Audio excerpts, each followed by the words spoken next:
Hello students, my name is Shweta Tiwari and today I am going to teach you a subject English language for class 1st and 2nd, and today we are covering a topic which is noun, and we are discuss about in noun in singular and plural and the countable and uncountable. आज हम nouns में singular and plural और countable and uncountable के बारे में पढ़ेंगे.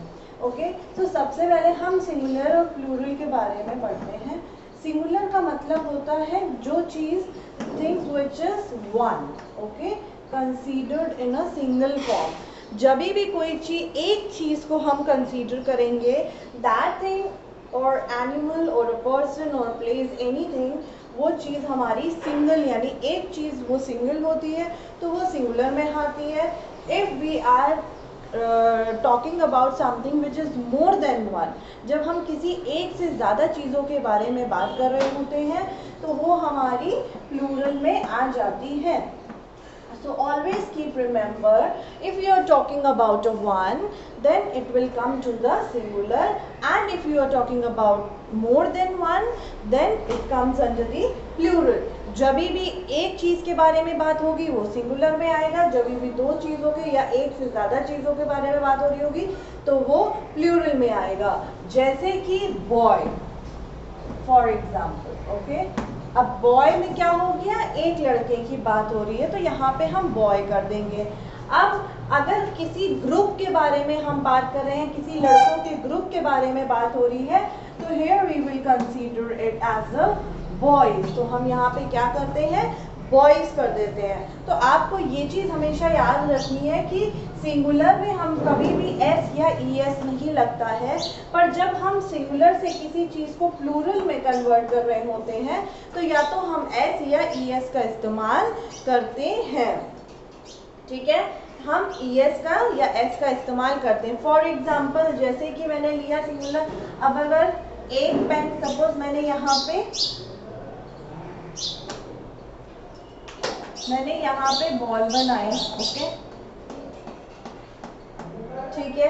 अब मैंने यहाँ पे मोर देन वन बॉल बनाए, ओके.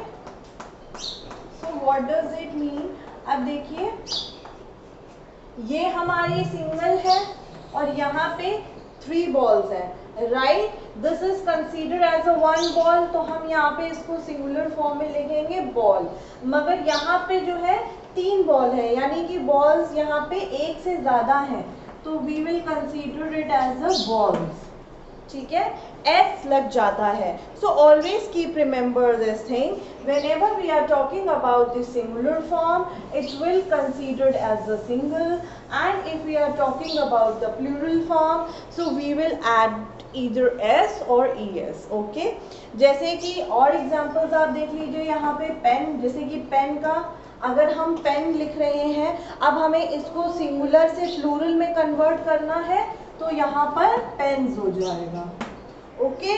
आइसक्रीम है, आइसक्रीम को अगर हमको प्लूरल पे कन्वर्ट करना है तो यहाँ पर आइसक्रीम्स हो जाएगा. क्यों? क्योंकि यहाँ पर एक आइसक्रीम की बात हो रही है और यहाँ पर मेनी आइसक्रीम्स की बात हो रही है. Okay, so the same related to this topic, there is the exercise which is given in your books. I would request you to all, please do that exercise so that this topic will more clear to you. Now, next we will come to the countable and uncountable. अब हम countable और uncountable के बारे में बात करेंगे. See, countable का मतलब होता है जिस चीज़ को काउंट किया जा सके, ठीक है.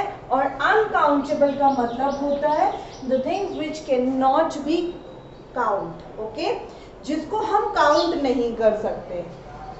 काउंटेबल में आप किस किस को, जैसे कि सपोज मान लीजिए अगर पेन है, पेन को हम काउंट कर सकते हैं. हम जो है ब्रेड को काउंट कर सकते हैं, राइट. हम जो है बॉल्स को काउंट कर सकते हैं, ठीक है. तो ये सारी चीज़ें हमारी किसके अंडर आ जाएंगी, काउंटेबल के अंदर. पर क्या हम अनकाउंटेबल चीज़ जो है उसके अंदर कौन सी चीज़ आती है जिनको काउंट नहीं किया जाता, which can not be count, okay. For example क्या हम मिल्क को काउंट कर सकते हैं? नहीं, राइट? क्या हम सैंड को काउंट कर सकते हैं? नो। क्या हम राइस को काउंट कर सकते हैं? नो। ठीक है, so these things, butter, can we count a butter? No. So that means कि वो चीज़ें जो कि हमारी काउंट नहीं हो सकती वो हमारी अनकाउंटेबल नाउन्स में आती हैं। जो चीज़ों को हम इजीली काउंट कर सकते हैं वो हमारी काउंटेबल नाउन्स में आती हैं। ठीक है, जैसे कि फॉर एग्जाम्पल, अब मैं यहाँ पे आपको कुछ एग्जाम्पल दे देती हूँ। ठीक है, अब आप यहाँ पे मान लीजिए जैसे कि हमारी चॉकलेट्स हो गई, हमारे बिस्किट्स हो गए, ये सारी चीज़ें हमारे काउंटेबल नाउन पे आ सकती है। क्यों? क्योंकि इनकी एक तरीके से काउंटिंग हो सकती है। मगर अगर आपसे बोला जाए फॉर एग्जाम्पल कि आप जो है अनकाउंटेबल, मैंने एक लाइन लिखी यहाँ पे, शी हैज़ अ कॉफी और डॉग। ठीक है, अब देखिए यहाँ पे मैंने लिखा शी हैज़ अ कॉफी और डॉग। ठीक है, तो इसमें जो है आपका, अगर मैं इसमें बोलूँ कि just identify the countable noun, तो काउंटेबल नाउन क्या होगा? डॉग हो जाएगा। क्यों? क्योंकि कॉफी को हम काउंट नहीं कर सकते, तो कॉफी हमारी जो है वो कंसीडर हो जाएगी अनकाउंटेबल नाउन में, और हमारा डॉग जो है वो कंसीडर होगा काउंटेबल नाउन में। ओके, आपको इसी तरीके से आइडेंटिफाई करना है। फॉर एग्जाम्पल आप ले लीजिए, आई हैव अ पेंसिल और शुगर।